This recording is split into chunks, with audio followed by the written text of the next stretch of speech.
Continuing the series of weekly contest 288, here comes the third question in the queue. Maximum product after k increments. Here in this question, we are given an array of integers and an integer value k. What do we need to do? We need to perform k operations, and with each operation, you can increment any of the elements value by 1 unit. What you need to do? You need to identify the maximum product of nums after doing k operations. So here they have provided us with few examples. I'll be walking you through this example as well as the algorithm to go about it, why the presentation. So let's quickly hop onto it. Leetcode 2233, maximum product after increments. It's a medium level question on Leetcode. However, I can rate this question in easy category. Also, my name is Sanchit Rodeja. I'm working as software developer 4. And in case if you have any doubt with respect to this question or anything you want to ask from me in general, please feel free to ping me on the Telegram group of Coding Decoded or the Discord server of it. The link is in the description below. Now let's start with understanding the example. Here the array that is given to us is 0, 4 and the value of k that we have is 5. What we can do within each operation, we can simply choose one element and increment it by 1. We need to identify the maximum product of nums that can be attained after performing k operations.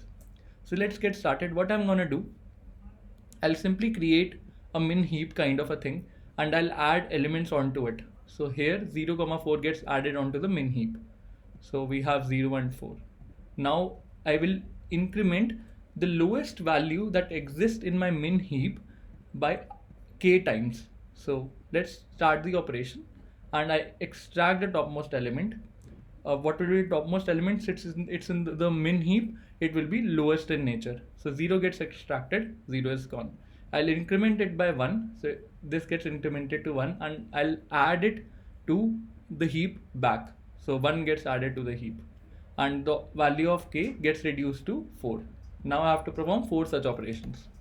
So in the second iteration, what will I do? I'll extract the topmost element of the heap. Now heap has 2 elements, 1 and 4. The lowest one will be returned. So this is gone. I'll increment its value by 1. So it gets updated to 2 and I'll add it back onto the heap. So now heap has 2, 4. The value of k gets reduced by 1. It gets updated to 3. Let's again do the same thing. And what is the lowest value here? The lowest value is 2. So 2 is extracted. So we have 2 extracted. We'll increment it by 1. We get 3. 3 gets pushed onto the heap.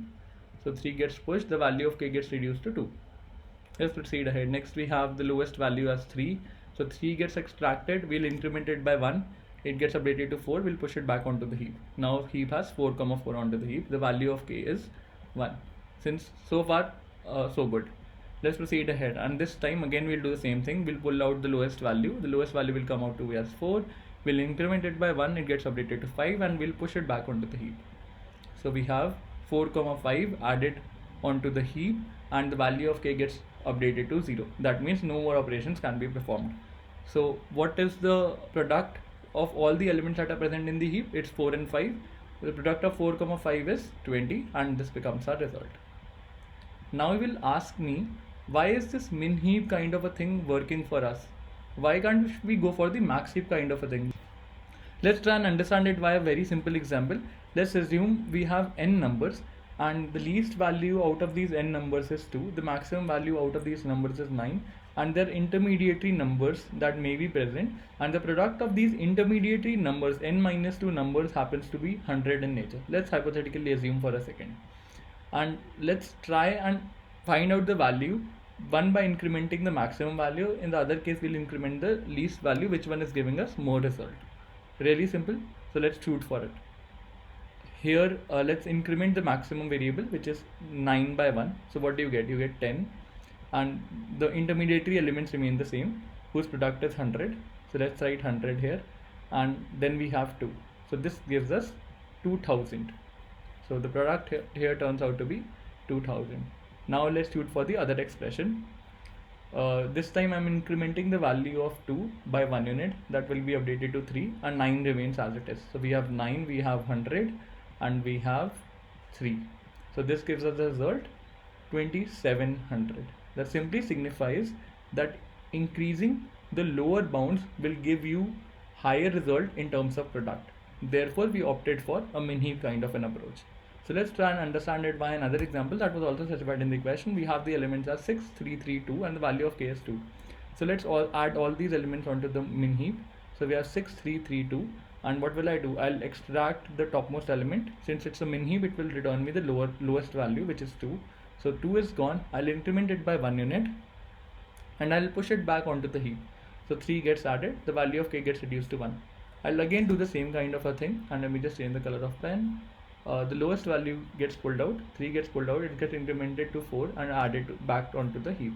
So the heap has 6, 3, 3, 4, whose product will come out to be 6, 3 is 12, 6 into 3 is 18, 18 into 3 is 54, 54 into 4 happens to be 216. So this is the answer which is in sync with our expectation.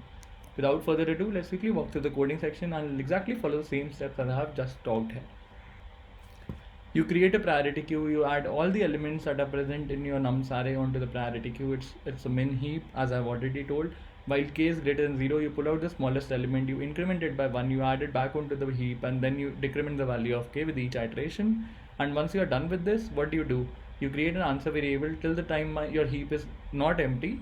You multiply the topmost element with your answer variable. You take the modulus of 10 raised to power 9 plus 7 because that was specified in the question. And once you're out of the sleep, you have appropriately identify the product. You cast it back into integer format and return it. So let's try this up. The time it get accepted. The time complexity of this approach happens to be order of n log n because you have n elements onto the priority queue, and the space complexity here would be equal to order of n because in the worst case n elements will be added onto it. This brings me to the end of today's session. I hope you enjoyed it. If you did, please don't forget to like, share and subscribe to the channel. Thanks for viewing it. Have a great day ahead and stay tuned for more updates on Coding Decoded. I'll see you tomorrow with another fresh question, but till then, goodbye.